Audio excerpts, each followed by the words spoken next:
Hey there, welcome back to Angry Bird. This is Tyler.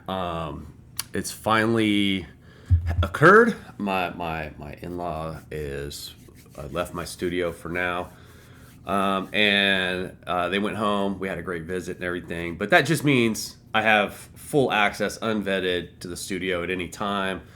So as long as business and other things aren't occurring, and I got free thought and free time, I come down here and I make videos and I post content for you guys.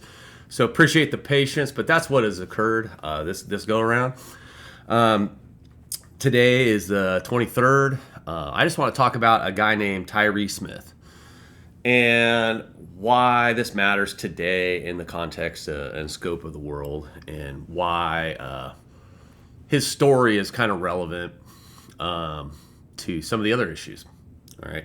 So if you don't know who this guy apparently is a cannibal, or was, and he had murdered Angel Gonzalez and had been eating the dude, apparently. And and he got caught and he got sentenced, whatever. And when during the trial, it was insanity. He's not guilty via insanity. So you could argue, just based on the story, yeah, the dude's insane, right? Like, wow, he killed a dude and then ate a dude. Um, but the purpose of the story and why I'm saying it's because they gave him a conditional release, and it's in the headlines, it's making the news, and there are people out there that are upset, and I have concerns. And I believe that as long as my concerns are met, I'm not upset about it. And I'll tell you why. Because first of all, it's gross, right? A guy got murdered. He ate him. It's totally gross. It's a crazy crime. But yet, let's say it actually is true, though, that he did it when he was mentally incapable of deciphering right and wrong and what was going on and whatever the reason was. Let's just say that's a true statement. If we were able to control that and supervise him ongoing and forever to make sure that the meds were taken, there was always someone within an earshot or close, or someone that could control a situation if it escalates, or see if he's ever off medication, can find him immediately, things like that, then his freedom means nothing to me. But the news headline, when I first read it, it triggered me, man. It triggered me, like, what the, how are they going to release a cannibal? How are they going to release a cannibal? And I'm just like going, because I'm bipolar, man.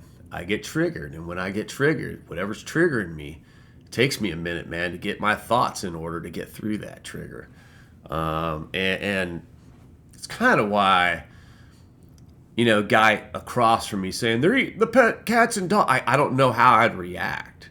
I'd probably go punch the guy, which is why being a politician is just out of the question, man. I cannot contain stupidity without getting, without saying something and doing something about it. But any rate, man. So this guy's released, and there's outrage.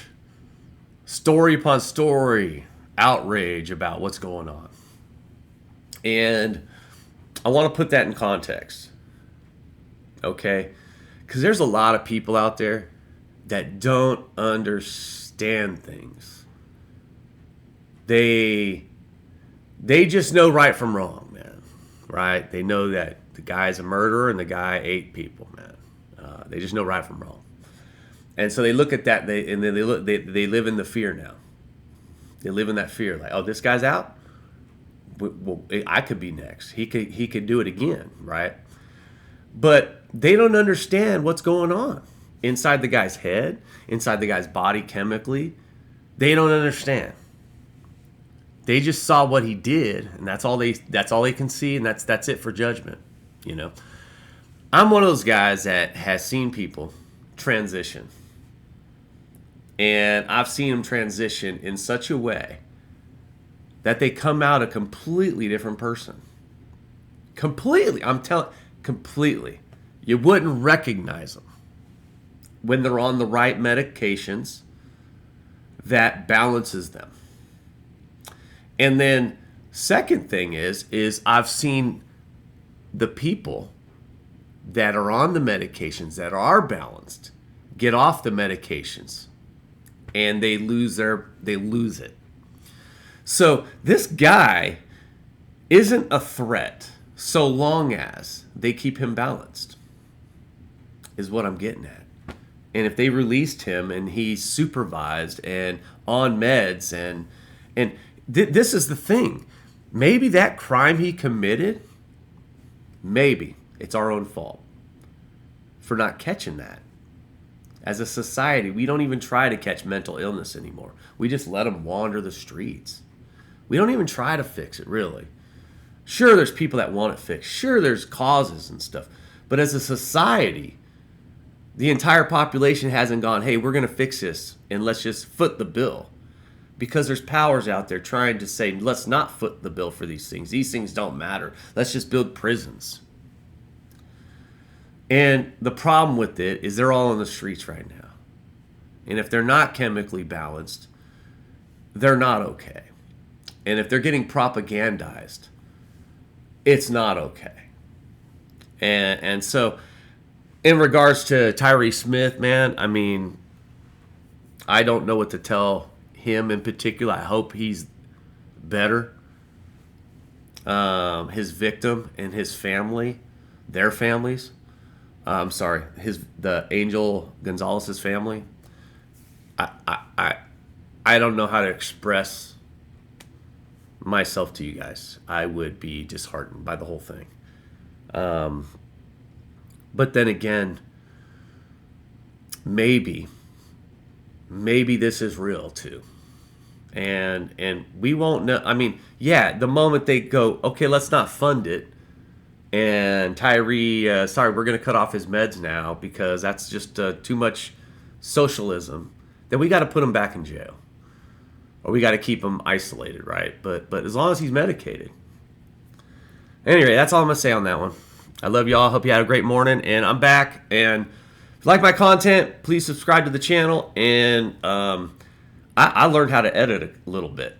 And I'm working on a video. So love y'all. Talk to you soon. Bye.